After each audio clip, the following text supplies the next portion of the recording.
அகிலம் நியூஸ் நேயர்களுக்கு வணக்கம். இன்றைய நாளுக்கான இரவு நேர பிரதான செய்திகள். முதலில் தலைப்புச் செய்திகள். எரிபொருளுக்கான விலை அதிகரிக்கலாம், ஆனால் தட்டுப்பாடு ஏற்படக்கூடாது, ஜனாதிபதி வலியுறுத்தம்.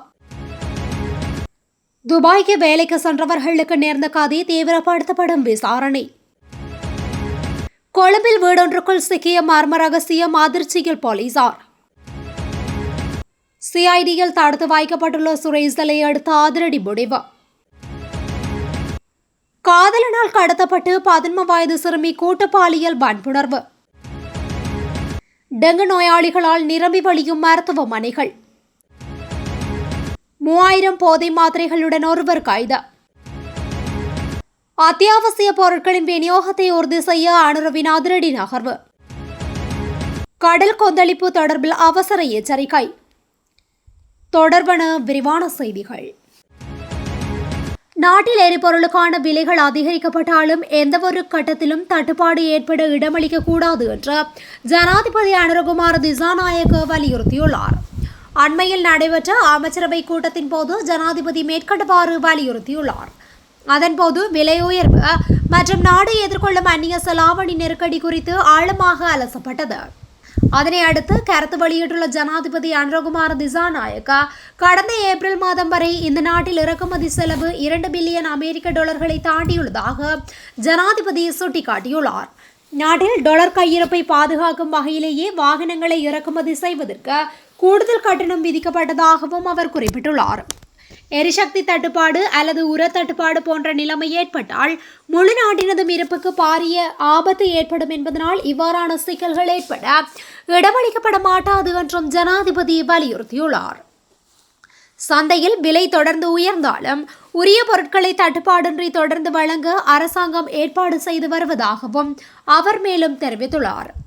அத்துடன் எதிர்காலத்தில் இறக்குமதி செலவை கட்டுப்படுத்துவதற்கு மேலும் சில விசேட நடவடிக்கைகளை மேற்கொள்ள எதிர்பார்ப்பதாகவும் ஜனாதிபதி அமைச்சரவைக்கு மேலும் அறிவித்துள்ளார். துபாயிலிருந்து மேலும் 9 இலங்கையர்கள் விரைவில் இலங்கைக்கு நாடு கடத்தப்படவுள்ளதாக தெரிவிக்கப்பட்டுள்ளது. துபாயில் ஏற்பட்ட சேதங்கள் தொடர்பான காணொளிகளை சமூக வலைதளங்களில் பகிர்ந்ததன் காரணமாகவே அவர்களுக்கு எதிராக இந்த நடவடிக்கை எடுக்கப்பட்டுள்ளதாக கூறப்படுகின்றது. குறித்த சேதங்கள் ஈரான் மேற்கொண்டதாக கூறப்படும் ஏவுகணை தாக்குதல்களுடன் தொடர்புடையவை என தெரிவிக்கப்படுகின்றது. இந்த சம்பவத்துடன் தொடர்புடையவர்கள் துபாய் பாதுகாப்பு படையினரால் கைது செய்யப்பட்டுள்ளனர். தற்போது அந்த நாட்டில் சட்ட நடவடிக்கைகளை எதிர்கொண்டு வரும் இவர்கள் தொழில் நோக்கில் துபாய்க்கு சென்ற இலங்கையர்கள் எனவும் கூறப்படுகின்றது. அதே குற்றச்சாட்டின் பேரில், அதாவது அரசின் பாதுகாப்புக்கு அச்சுறுத்தலாக கருதப்பட்ட காணொளிகளை பதிவு செய்து சமூக வலைதளங்களில் வெளியிட்டதாக கூறி துபாய் போலீசாரால் கைது செய்யப்பட்டு விளக்கமறியலில் வைக்கப்பட்டிருந்த மேலும் 26 இலங்கையர்கள் ஏற்கனவே 2 கட்டங்களாக இலங்கைக்கு நாடு கடத்தப்பட்டுள்ளதாகவும் தெரிவிக்கப்பட்டுள்ளது. கொழும்பில் போலியான முறையில் செயற்பட்டு வந்த கச்சேரி ஒன்று போலீசாரினால் முற்றுகையிடப்பட்டுள்ளது. பொரளை என்எம் பெரேரோ மாவட்டத்தில் உள்ள வீடு ஒன்றில் நீண்டகாலமாக மிகவும் ரகசியமான முறையில் நடத்தப்பட்டு வந்த போலி ஆவணங்கள், தேசிய அடையாள அட்டைகள் மற்றும் போலி வாகன இலக்க தகடுகளை தயாரிக்கும் நிலையில் அது சுற்றி வளைக்கப்பட்டுள்ளது. அங்கு 3 பேர் பணம், பெருமளவிலான போலி உத்தியோகபூர்வ முத்திரைகள் மற்றும் ஆவணங்களுடன் கைது செய்யப்பட்டுள்ளதாக குற்றப்புலனாய்வு திணைக்களம் தெரிவித்துள்ளது.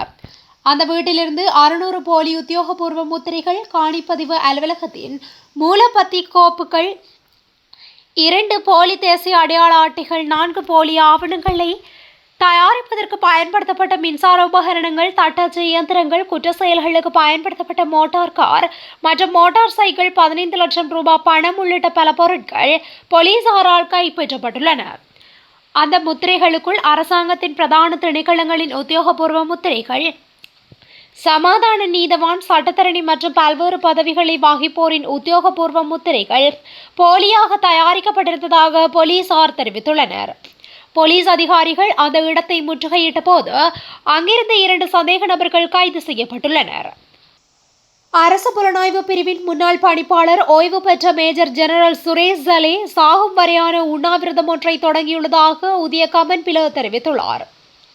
கொழும்பில் இன்று நடைபெற்ற விசேட செய்தியாளர் சந்திப்பில் பிவிதுரு ஹெல உரிமைய தலைவர் உதய கமன்பில இந்த தகவலை வெளியிட்டுள்ளார். ஜலேயின் மனைவி மற்றும் மகனின் வேண்டுகோளின் பேரில் ஊடகங்களிடம் பேசிய கமன்பில இந்த உண்ணாவிரதத்தின் போது அவர் உணவு மட்டுமல்லாமல் அத்தியாவசியமான தண்ணீர் மற்றும் மருந்துகளையும் மறுத்துவிட்டதாக கூறினார். அங்கு தொடர்ந்தும் கருத்து வெளியிட்ட அவர், குற்றப்புலனாய்வு திணைக்களத்தால் தனக்கு இழைக்கப்பட்ட மனிதாபிமானம் மற்றும் சித்திரவதை மற்றும் இழிவான நடத்தையை கண்டித்த ஓய்வு பெற்ற மேஜர் ஜெனரல் சுரேஷ் ஜலே சாகும் வரை உண்ணாவிரதத்தை தொடங்கியுள்ளதாக தெரிவித்துள்ளார். சலே தடுத்து வைக்கப்பட்டுள்ள இடத்தில் நிலவும் மனிதாபிமானமற்ற நிலைகளை விளக்கிய கமன்பில எடுத்துக்காட்டாக ஒரு சம்பவத்தையும் குறிப்பிட்டுள்ளார். காதலனால் வீட்டிலிருந்த சிறுமி கடத்தி சென்று கூட்டு பாலியல் துஷ்பிரயோகத்திற்கு உட்படுத்தப்பட்ட சம்பவத்துடன் தொடர்புடைய 25 வயதுடைய இளைஞனை 14 நாட்கள் விளக்கமறியலில் வைக்குமாறு கல்முனை நீதவான் நீதிமன்றம் உத்தரவிட்டுள்ளது. அம்பாறை கல்முனை தலைமையக போலீஸ் பிரிவிற்குட்பட்ட புறநகர் பகுதியில் உள்ள வீடொன்றில் கடந்த புதன்கிழமை இரவு இந்த சம்பவம் இடம்பெற்றுள்ளது. இதுகுறித்து பாதிக்கப்பட்ட சிறுமியின் தரப்பால் மறுநாள் வியாழக்கிழமை முறைப்பாடு செய்யப்பட்டது. நேற்று வெள்ளிக்கிழமை கல்முனை நீதிமன்ற நீதவான் முன்னிலையில் சந்தேக நபர் ஆயர்படுத்தப்பட்ட போதே அவரை 14 நாட்கள் விளக்கமறியலில் வைக்க நீதவான் உத்தரவிட்டார்.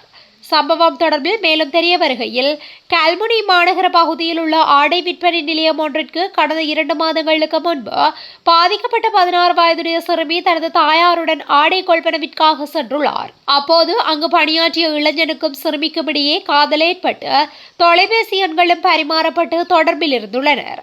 இந்த நிலையிலேயே கடந்த புதன்கிழமை இரவு 11:30 மணி அளவில் இளைஞன் வாடகைக்கு எடுத்த வேன் ஒன்றில் தனது பணிபுரியும் கடையில் வேலை செய்யும் மற்றொரு 56 வயதுடைய நபரையும் அழைத்துக் கொண்டு சிறுமியின் வீட்டிற்கு சென்றுள்ளார்.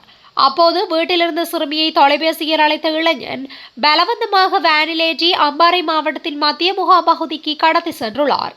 அங்கு பாழடைந்த வர்த்தக கட்டிடம் ஒன்றிற்குள் சிறுமியை கொண்டு சென்று துஷ்பிரயோகத்திற்கு உட்படுத்தி பின்பு சிறுமியை அக்கரைப்பற்று பகுதியில் இறக்கிவிட்டு இருவரும் தப்பியோடியுள்ளமை ஆரம்பகட்ட விசாரணைகளில் தெரிய வந்துள்ளது.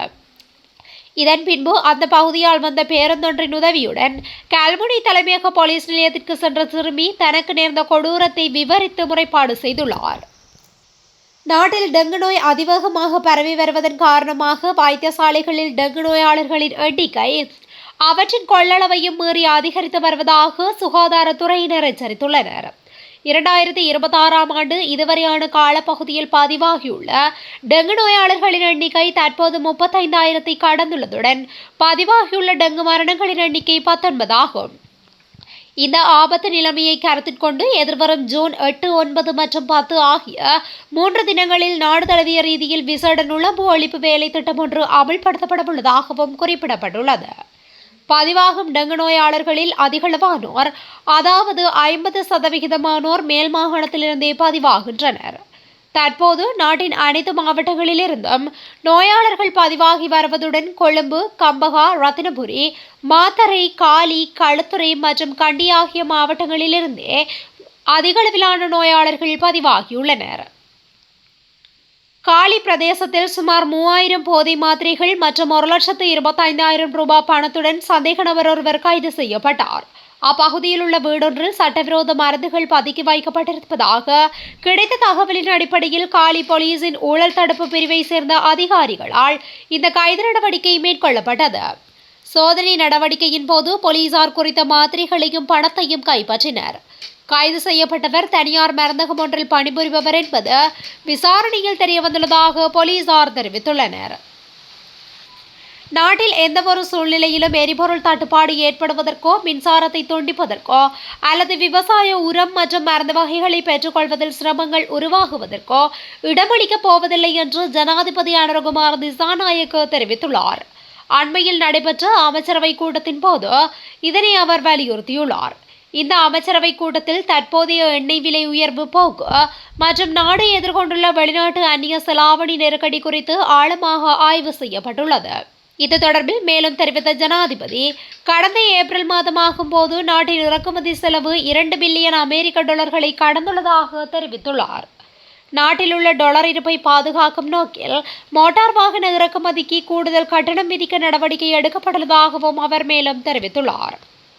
பலத்த காற்று மற்றும் கொந்தளிப்பான கடற்பரப்புகள் குறித்து வளிமண்டலவியல் திணைக்களம் எச்சரிக்கை அறிவிப்பொன்றை வெளியிட்டுள்ளது. இந்த எச்சரிக்கை இன்று முற்பகல் 11:30 மணி முதல் நாளை முற்பகல் 11:30 மணி வரை செல்லுபடியாகும். இதற்கமைய காங்கேசந்துறையிலிருந்து மன்னாரூடாக கேட்பிட்டி வரையான கடற்கரைக்கு அப்பாற்பட்ட கடற்பரப்புகளில் காற்றின் வேகமானது மணிக்கு 60 தொடக்கம் 70 கிலோமீட்டர் வரை அதிகரிக்கக்கூடும். அந்த கடற்பரப்புகள் அவ்வப்போது மிகவும் கொந்தளிப்பாக காணப்படலாம் என அதில் மேலும் தெரிவிக்கப்பட்டுள்ளது. அதேபோல் திருகோணமலையிலிருந்து முல்லைத்தீவு ஊடாக காங்கேசந்துறை வரையும் மற்றும் கேட்பிட்டியிலிருந்து கொழும்பு, காலி மற்றும் ஹம்மாந்தோட்டை ஊடாக பொத்துவில் வரையுமான கடற்பரப்புக்கு அப்பாற்பட்ட கடற்பரப்புகளில் காற்றின் வேகமானது மணிக்கு 50 தொடக்கம் 60 கிலோமீட்டர் வரை அதிகரிக்கக்கூடும் என்பதுடன் அந்த கடற்பரப்புகள் அவ்வப்போது கொந்தளிப்பாக காணப்படலாம். இத்துடன் இன்றைய நாளுக்கான இரவு நேர பிரதான செய்திகள் நிறைவடைகின்றன. தொடர்ந்து இதுபோன்ற செய்திகளை உடனுக்குடன் அறிந்து கொள்ள அகிலம் நியூஸுடன் இணைந்திருங்கள். நன்றி, வணக்கம்.